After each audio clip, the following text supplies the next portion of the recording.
When I first started my transition process, I immediately got a therapist to help talk to both my parents and I.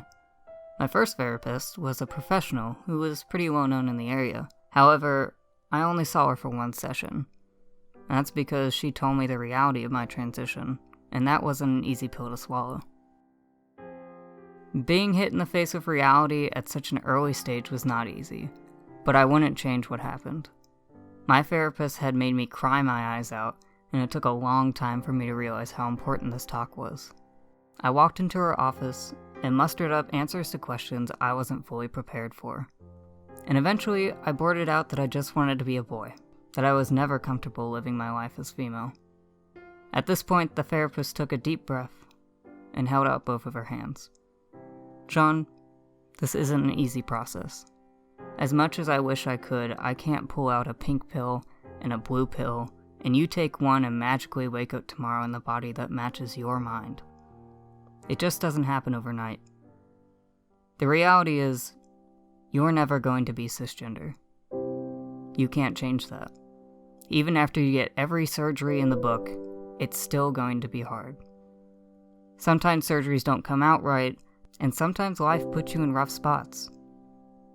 No matter what stage of your life, you will still have to face situations day to day that cisgender people don't ever have to consider their whole life. Now, of course, I knew all this wasn't going to happen overnight.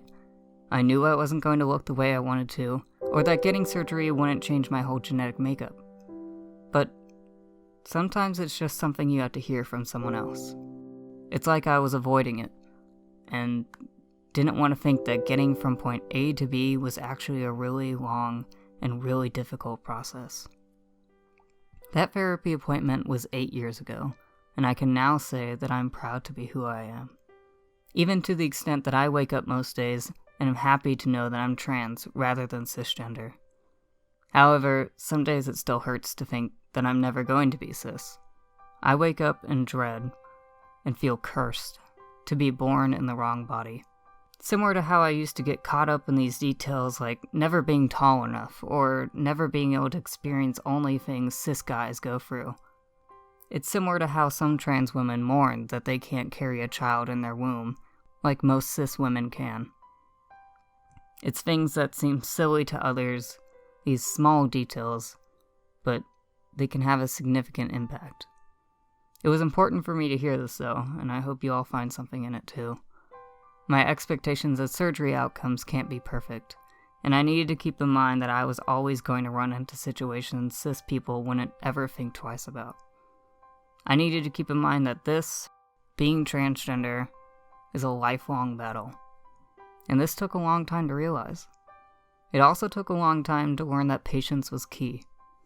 To all my brothers, sisters, and siblings going through this, whether it's about waiting until you're 18 or raising enough funds to pay off surgery, things are going to take time. However, that doesn't mean it's not worth it. You know yourself best. If transitioning is something you put a lot of thought into, and know that this is what's best for you, a few hiccups shouldn't stop you. No matter what, always keep in mind that it will be okay. Life looks like the most complex math problem in the book, but that doesn't mean it's impossible. Just approach it differently, don't give up, and stay you.